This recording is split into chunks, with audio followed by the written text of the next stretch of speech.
Hello, everyone, and welcome to SireCast. Today, I'm your host here, Mahan, and we are at the SIRE podcast today with Dr. Saeid Babaei over here. Please say hello to all our audience, Doctor. Hello, good morning, and thank you. It's a pleasure having me here with you today. Thank you, appreciate that. Well, if I want to give a quick background about Dr. Babai, he is a biotech entrepreneur, investor, and also corporate advisor for more than 2 decades of experiences. And that's just mind-blowing. Mhm. Thank you so much. It's a pleasure to have you here with us today. And I know you guys have seen him in TechnoNet Summit 3 as a great speaker. And also you guys have seen him in Pitch Deck Mastery session, the second session, as a judge with us. And thank you so much for all your support, all your time with us. Thank you so much, Doctor. It's a All right. pleasure. First of all, welcome to SireCast. That's our first session for today. All right, Doctor. Can you please give us a quick background about yourself? What have you done in this industry? Or how was the business this year? I mean, how you can explain about all this success that you have done? Thank you so much. It's a pleasure to be here. My background is in regenerative medicine, and I earned a PhD and a postdoctoral fellowship in the field, which laid the scientific foundation for my career. Over the past 2 decades, I have worked across various biotech in executive leadership role, and for the last 10 years as an entrepreneur, founding a number of life sciences firms. My journey has been driven by a passion for translating scientific innovation into real-world therapies and diagnostic solutions that improve patients' lives. That mission continues to guide my work in biotech and venture building today, and I continue doing that, and hopefully I can inspire the next generation entrepreneurs. If you're actually doing it, you're actually doing it. There are so many people like me, myself including, that you are a model for us. Thanks for being with us. Thank you. All right. Thanks for sharing the background. I think that can be like one of the most great examples that someone such as me, like in young age, can see someone as a model of you. So, like you have developed expertise in different fields and areas such as strategy, like financing, and also investing, and all these relations. Mhm. Like next to all you have done about like life science industry. What are some key lessons that you have get in these years that you might want to share as a key roadmap for everyone that Sure, can sure. Absolutely. Great question. First and foremost, success in life sciences depending, as I mentioned, solving a real unmet medical need. You must have a solid science at the core, but that alone isn't enough. The ability to build a strong, cross-functional team and communicate a clear, compelling value proposition to investors is critical. Funding is just not about finding the money. It's about alignment with the right partners that they truly understand the long-term value of your venture. Strategic clarity, resilience, and timing all plays a big role. It's critical that what time and what kind of environment that you're trying to raise money and moving your venture forward.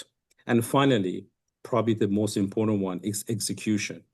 Having a roadmap that delivers against the set milestones. It's really truly what builds credibility and keeps the momentum going. perfect. So you basically believe like there should be something, there should be a base that we can gather fund for it, right? So that doesn't mean if you have a like good team for finding and stuff, that doesn't mean that you have everything. Yeah, yeah. And unfortunately, I see a lot of entrepreneurs that they heavily focus on the products, as we call it. This is sort of a race, horse track race, and they focus on the horse. And they said, this is the horse. The jockey is really important, but you can have the best jockey and the horse. And if you're not in the right environment, the changes with the tariffs, regulatory changes, financing environment, and all that, these are all critical. These are the things that you cannot change, but you need to be mindful of. And that's the right jockey that knows that this horse is going to be a winner in that moment, in that environment. So it's a very holistic approach. And but at the moment, if you don't have the right science and the right horse, you're not going anywhere. So you need to holistically bring all of it together. It's much easier said than done. Yeah, that totally makes sense. That totally makes sense. I've seen like different corporations, different like people that just started their journey. Like there are some that are just working on their like marketing. There are some that are just working on financial, Yeah, and some that are just working on the scientific parts. However, I believe like as you mentioned, there should be a balance between them. If you don't have the balance, it doesn't work. that's right. Exactly. Exactly. Perfect. Thank you so much. So, Doctor, you've been with us like I believe that's the third time or fourth time we have the honor to have you with us. Like we had you in Techno Summit 3, we had you in Peach Tech Mastery, and also today at our podcast. So I was wondering how was your experience and how you like how you can explain about Sire and how Sire can help people that have just their journey, started their journey, or are in this field, or maybe they are new, they don't know much stuff, how we can help them better. Yeah, sure. Absolutely. So, first, I must say that I was really impressed by the level of energy and the entrepreneurship spirit at the event at the Techno Summit 3. So it was just very awesome to see that. And it was very clear to me that Southern Ontario is really truly growing a pool of talented entrepreneurs that are thinking globally. This is a global business. We may have a Canada as a launch pad, but life sciences is a global business. For early stage startup, my biggest piece of advice is to really focus. Be laser focused on your core value proposition and who you're solving it for. You really need to identify your stakeholders early and stay true to that. Don't try to be everything to everyone, which unfortunately see a lot of entrepreneurs. They're trying to really expand the potential of the science and the technology to as many as potential customers and clients. And that's just not going to work out for early stage companies. Listen to the feedback very carefully, but the trick is to you have to filter that wisely. Not all the advice is the same, depending who you're getting advice from. Okay, you need to surround yourself with experienced mentors that can give you the right advice, but you also need to be prepared to iterate very quickly. You don't have a whole lot of time to figure things out. Things are happening very rapidly in a startup mode, and you have to be prepared to keep iterating.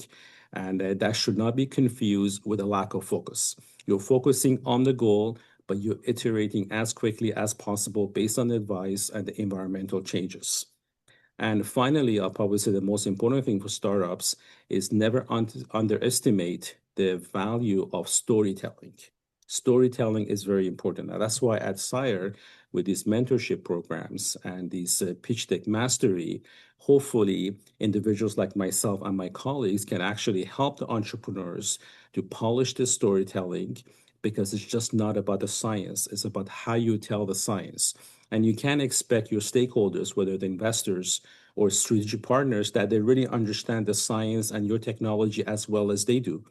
So you need to really be very compelling and you need to get their attention early on so they remain engaged with you.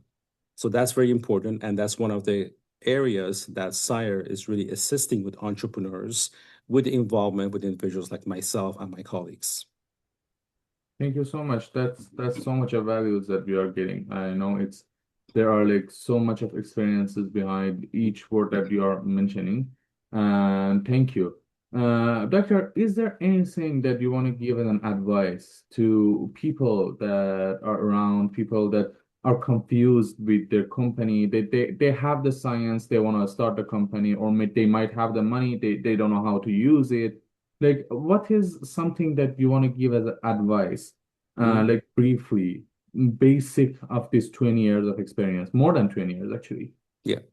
So yeah, so the people want to start a company, the advice is take your time, do your primary, secondary market research, truly understand that what is this problem that you're solving. I see a lot of entrepreneurs that come across other very compelling technology products and assets, and they said this is very unique. This is a second generation, a third generation, and they lose sight of is this really truly solving a problem in the market. They go the other way around. And they're saying that if something is so novel, this product, it should really find itself in the market. We figured that out later on. And I think that's a wrong approach.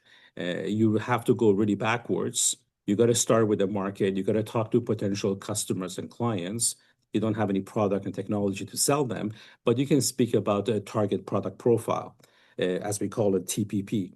So you say, imagine that I have a product like that. Would you be interested? Price points, all the sort of the pain and deficiency of the current technologies and the products in the market. Truly understand that really well. And sometimes you have to spend money to get advisors and regulatory consultants to comment, and we call it gap assessments. Gap assessments can cost $20,000, $30,000, but that would be your Bible. That would be really your roadmap. That if I start this company, these are the things I need to do in this jurisdiction. So we see a lot of company coming from abroad, from Middle East, from Europe, and I think they're jumping too quickly, getting the venture going without really spending the time and sometimes the money and the resources to truly understand that in this environment, this is what it takes. Have a clear roadmap, as I alluded earlier, the milestones can really de-risk your project because money is expensive. Most likely early on in your project, you're not going to have professional investors coming in. So you're relying on your own money, you're bootstrapping, you're getting friends and family money. Your reputation is at stake, because a lot of people are vouching for you. So do your homework. And again, these are not simple tasks. I'm not trying to undermine that how challenging it can be, but there's a path to it. Serial entrepreneur like myself, we can now do this much more readily, although every time is very painful. And our job is to really relay that information to the young entrepreneurs that take your time, don't get too excited when you come across or you have an invention of your own that now I have to go and the market will appreciate it. That's really not the case. Thank you so much. Appreciate that. That was like all we needed. Thank you so much, Amazing. Victor. That was great to have you here today Thank you and so much. through our short podcast. Thanks for sharing all those experiences and stuff. That's the best thing that people such as me can get from someone like you with all experiences and being all in all these fields with the best result that we are seeing every day. Thank you so much. We hope everything goes well for everyone in this industry and also for you. Thanks for your time, for your support, and thanks for our audience for being with us, listening to us, hearing us. And I hope you guys enjoy and also use this information. See you guys soon in the next. Great. Thank you so much, Mahan. Bye-bye. Thank you, sir. Take care.